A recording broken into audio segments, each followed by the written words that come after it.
मिलते रहते हैं? जी जी जी, हमारे बड़े भाई समानी हैं एहसान कुरैशी साहब। अच्छा। और वो उनके साथ भी प्रोग्राम करते रहते हैं। एहसान जी अभी जब भी उनके प्रोग्राम होते हैं इधर के एरिया में तो अपने साथ लेके जाते हैं मुझे, तो उनके साथ जाकर उनकी आवाज़ भी मैंने सीख लिया है। क्या बात? हाँ, एक आध एग्जाम्पल उनकी फिल्म आई थी बॉम्बे टू गोवा, उसमें एक सीन था वो जब खजाना लूटते थे झाड़ पे चढ़ जाता है। जी जी। तब बोलते हैं कभी ऊपर जाता है, अरे गजब। कभी ऊपर जाता है, कभी नीचे आता है, कभी ऊपर जाता है, कभी नीचे आता है, ये पेड़ क्या तेरे बाप का है जो बार बार चढ़ जाता है। अरे गजब, बहुत शानदार, बहुत शानदार। जी बच्चे साहब की नमस्कार आप देवी सज्जनों। आप तो जानते कि कौन बनेगा करोड़पति में मेरे साथ आज हॉट सीट पर है नावेद आदमी साहब, जो कि इंडिया फैक्ट न्यूज़ के भाई संपादक हैं। एक बार जोरदार तालियों से स्वागत कीजिए नावेद आदमी साहब का। हाय देवी और सज्जनों। हाँ,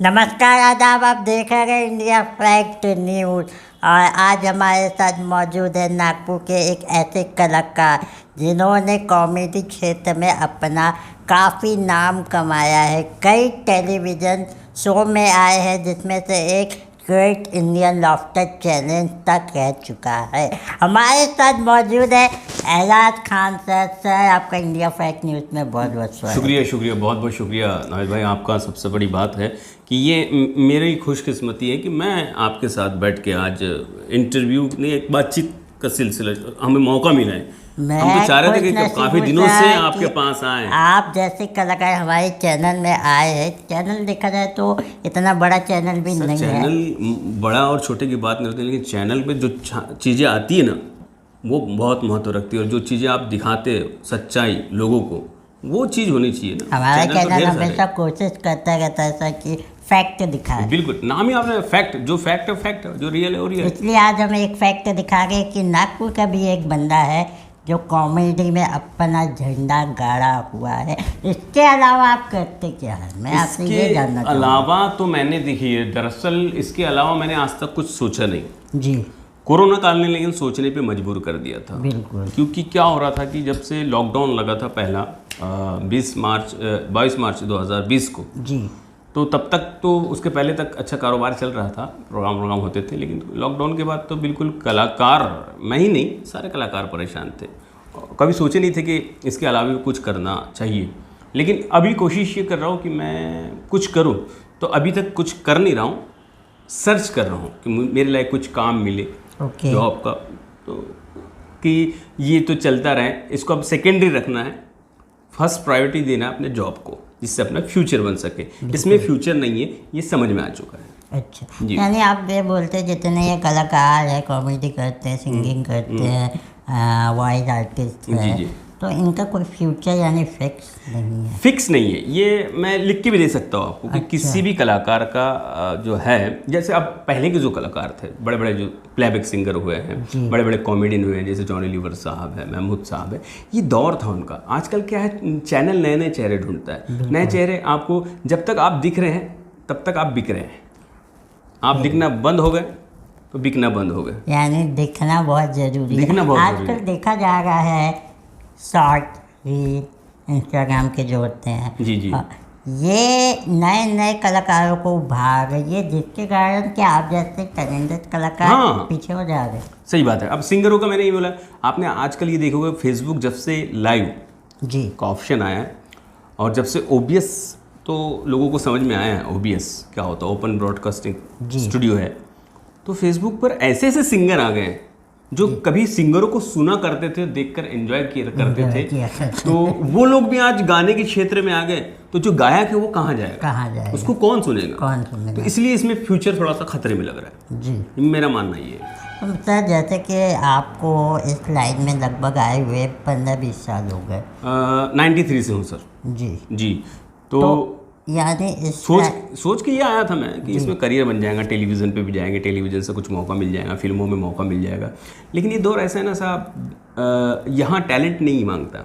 अच्छा। हमारे देश की एक ये विडंबना है जी, कि किसी भी क्षेत्र में आप आपके हुनर को सिर्फ इस्तेमाल किया जाता है। जब तक आपका हुनर है और उनके काम की चीज़ें आप मिल रही है उनको, तब तक वो आपको इस्तेमाल करेंगे। अच्छा। अगर उनका यूज़ हो गया पूरा, तो वो आप कहाँ जाएंगे, किधर जाएंगे, आपका पता है। कई ऐसे उदाहरण दे सकता हूँ मैं। आप इंडियन आइडल पहले के सिंगर्स, आज नाम मालूम है आप? कई हैं।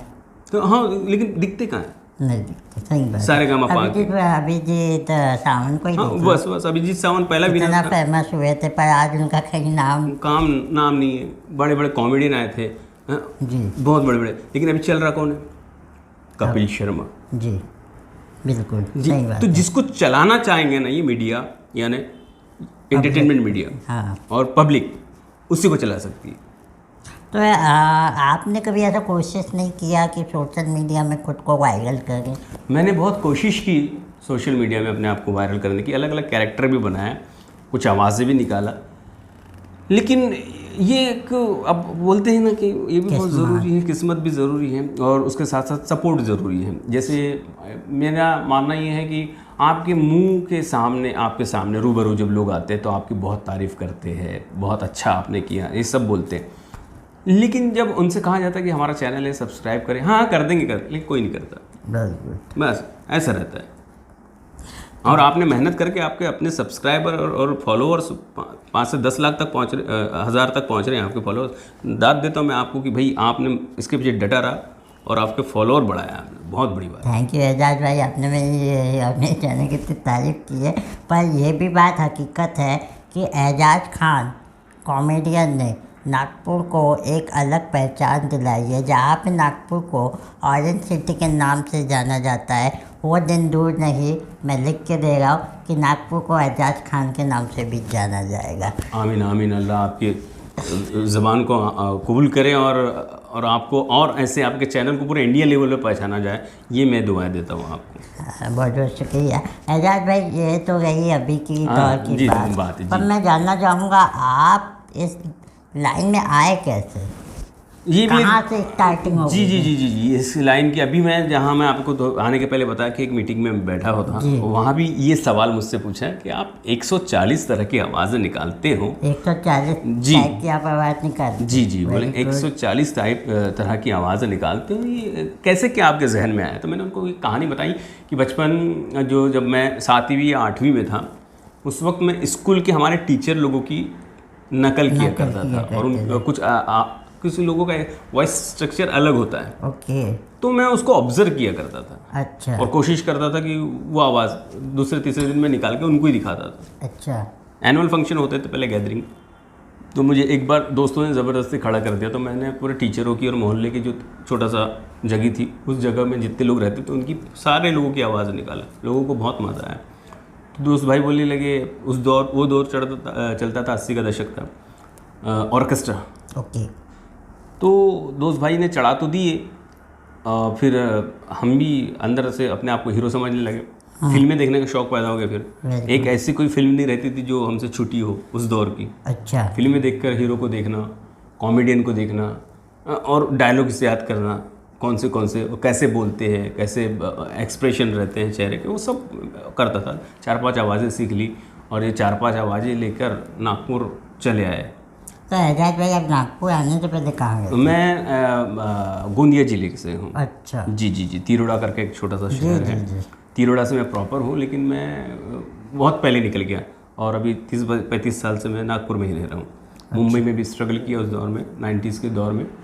तो उस समय चैनल नहीं थे ना, दूरदर्शन था और फिल्मों में ट्राई करने की कोशिश की। प्रोडक्शन हाउस वाले आश्वासन देते लेकिन काम नहीं होते, उस दौर में भी नहीं मिला। अभी भी कोशिश जारी है, मिल जाए तो अल्लाह मालिक है, नहीं मिले तो चल रही है। अभी आप स्ट्रगल कर ही गए, मैं देख रहा हूँ। इससे पहले आप एक चैनल में भी थे जो वहाँ पे आप एंकरिंग रिपोर्टिंग भी कर रहे थे। उसके बाद वहाँ से छोड़ के अभी फिर वापस स्ट्रगल कर रहे हैं। जी। तो अगर मान लो आपको कोई अपने स्टेज शो या इवेंट में बुलाना चाहे तो वो आपको कैसे कांटेक्ट कर सकता है? वो सर मेरा नंबर है, पर्सनल नंबर है। नंबर बताइए। जी, मेरा नंबर, आप नावेद आज़मी साहब को भी कॉल करेंगे तो इनके पास भी नंबर है, इनके माध्यम से भी मुझे बुलाइए आप अगर बुलाना चाहें। और मेरा नंबर है 9529 020178 इस पे।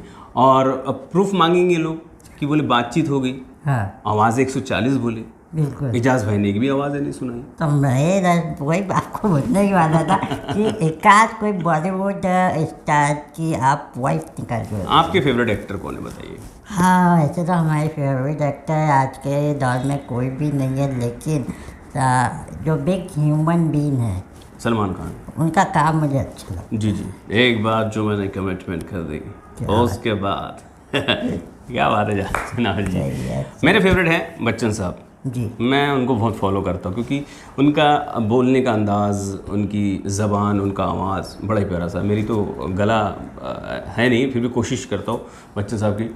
नमस्कार आप देवी सज्जनों, आप तो जानते कि कौन बनेगा करोड़पति में मेरे साथ आज हॉट सीट पर है नावेद आदमी साहब, जो कि इंडिया फैक्ट न्यूज़ के भाई संपादक हैं। एक बार ज़ोरदार तालियों से स्वागत कीजिए नावेद आदमी साहब का। हाय देवी और सज्जनों। हाँ थैंक यू आजाद भाई, thank you sir. Azad sir, जैसे कि आप बताया बहुत सारी आवाज़ निकालते हो, जी। तो आप क्या अब इंस्टा और रील में भी ऐसी आवाज़ें बना के डालते हैं कभी? नहीं अभी तक तो नहीं डाला, कोशिश। अभी क्या हो रहा है, यंग जितना क्राउड है वो सब इंस्टा पे है। ओके। और तो आप भी जैसे- तो यंग से कम नहीं हो। वो तो है, वो उसके लिए बहुत बहुत शुक्रिया, बहुत अच्छा कॉम्प्लीमेंट दिया अभी आपने।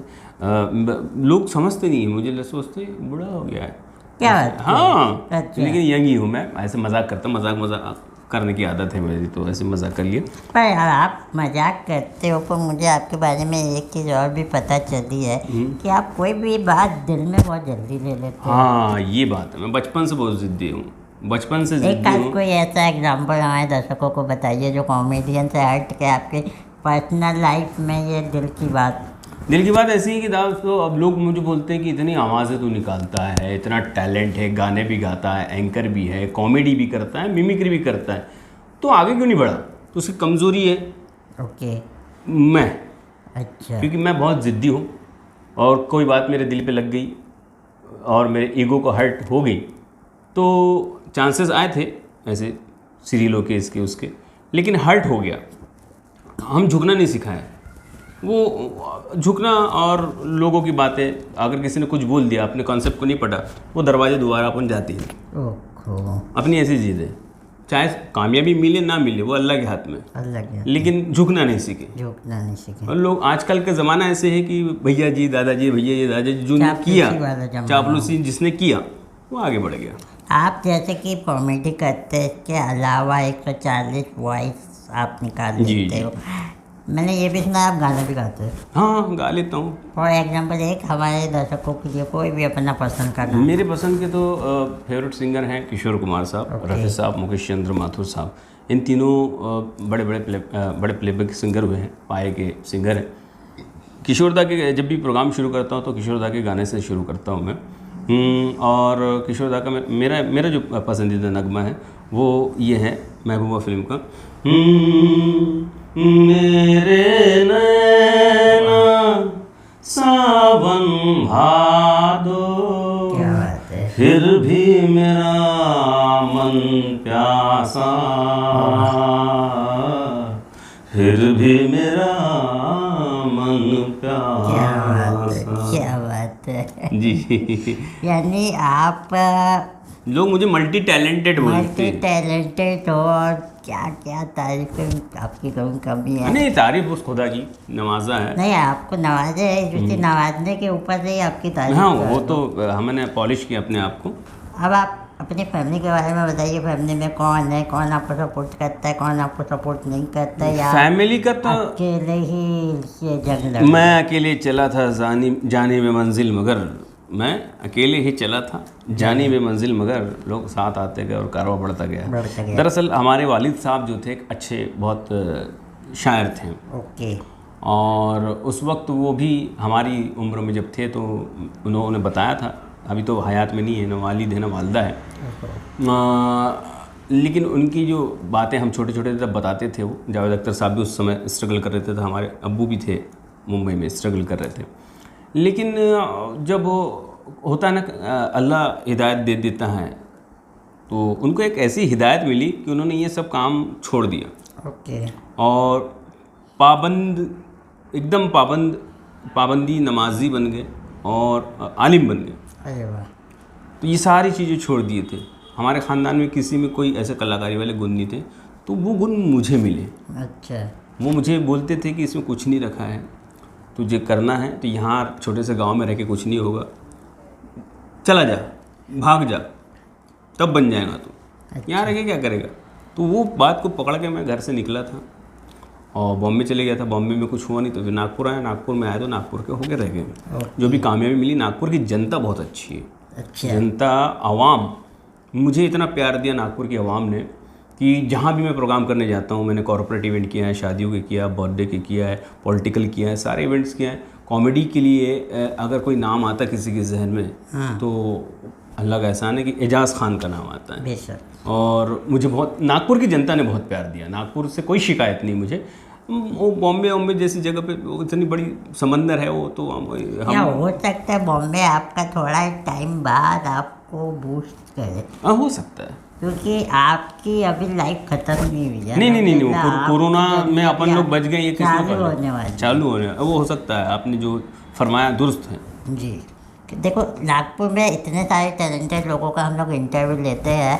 एजाज खान जैसी बड़ी शख्सियत जो कि बहुत सारी टेलीविज़न शो, जिसमें से एक ग्रेट इंडियन लॉबस्टर चैलेंज भी रह चुका है, में आ चुके हैं। ऐसी शख्सियत अगर हमारे चैनल में आती है तो ये हमारे चैनल की बहुत बड़ी बात है।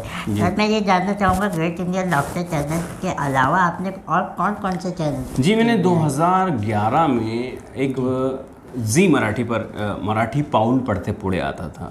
मराठी था, मराठी तो आती नहीं थी, लेकिन मराठी चैनल वालों का इतना एहसान मानूंगा कि एक हिंदी बोलने वाले इंसान को मराठी चैनल पे उन्होंने चांस दिया। क्या बात। हाँ, और मैंने वहाँ 3 एपिसोड किया था मराठी पाऊल पढ़ते पुढे पे, जिसके जज मकरंद देशपांडे थे और मुग्धा गोडसे थी और जितेंद्र जोशी उसके एंकर थे।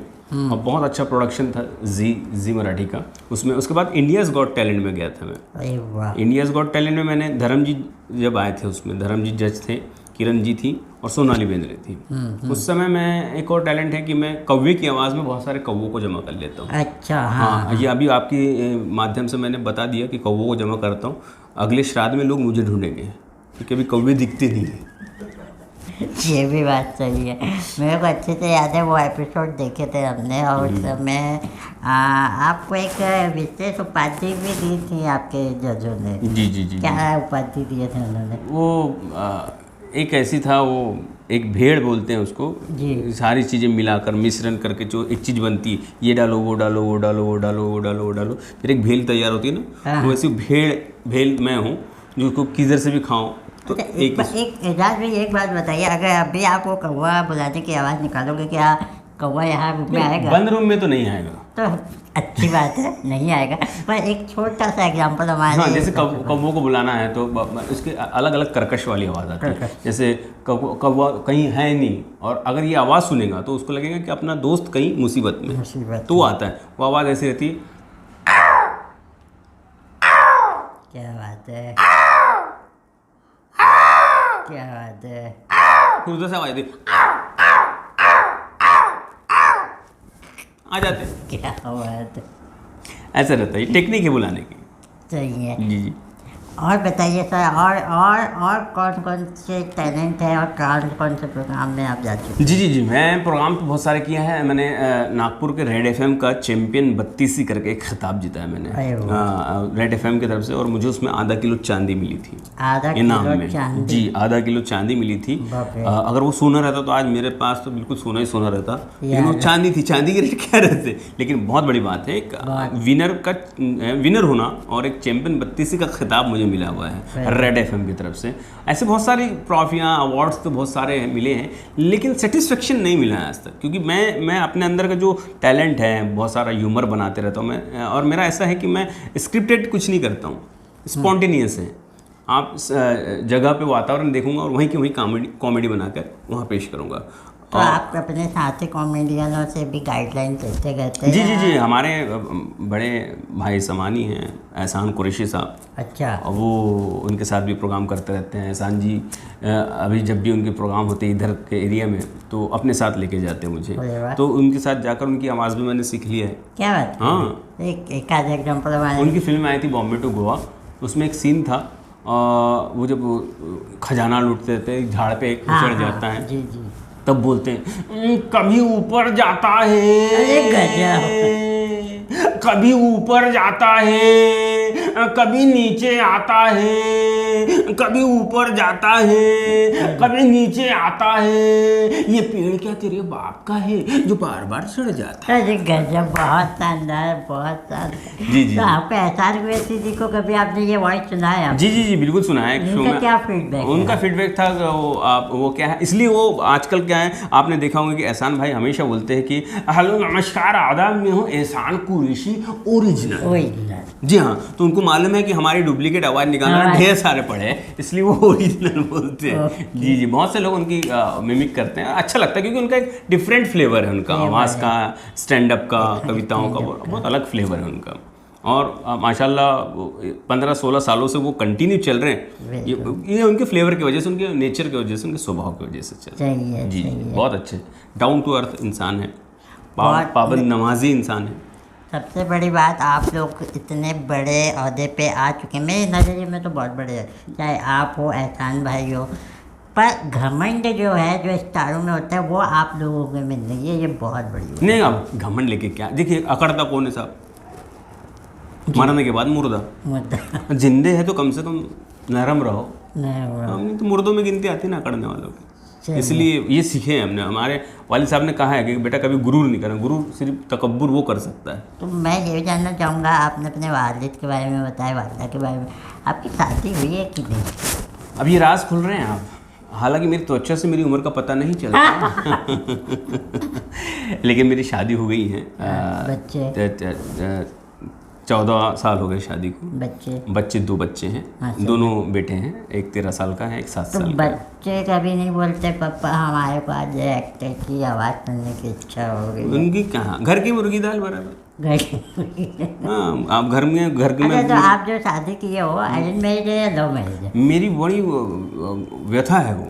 व्यथा? मेरी लव मैरिज है, और वो भी इंटर रिलीजनल। मैं इसलिए पूछा ये सवाल, क्या आपने उनको अपनी वॉइस कन्वर्ट करके उर्दू तो नहीं बनाया कि मैं सलमान खान बोल रहा हूँ, मुझसे शादी करो किया सब? नहीं, मैं उसके नाना पाटेकर फेवरेट थे। हेलो, मैं नाना पाटेकर बोल रहा हूँ। अरे वाह, अच्छा, खुश एकदम, बिल्कुल ऐसा हो गया बड़ा ठीक ऐसा रहा है। देखा दोस्तों, आपने एजाज भाई ने एक से बढ़कर एक बात बताया। इनका हम और इंटरव्यू लेंगे आगे। बिल्कुल बिल्कुल, आगे चल के जब भी आऊँगा आपके यहाँ तो सिर्फ एक स्पेशल प्रोग्राम आवाज़ों का देंगे आपके लिए। बिल्कुल, ये तो मैं गुफ्तगू करने आया था। प्रोग्राम रहेगा अगला जो हमारा सीजन रहेगा। तो अगली बार भी अगर आप एजाज भाई को देखना चाहते हैं तो हमारे चैनल के साथ साथ एजाज भाई का भी चैनल है। चैनल का नाम बताइए भाई। एजाज खान लाइव। इसको दोनों को सब्सक्राइब करना ना भूलें। बिल्कुल बिल्कुल, और लाइक करें, फेसबुक पर फॉलो करें, यूट्यूब पे सब्सक्राइब करें, वो बेल आइकन होता ना, घंटा, वो दबाना ना भूले। फिलहाल हमें दीजिए इजाज़त, धन्यवाद। शुक्रिया।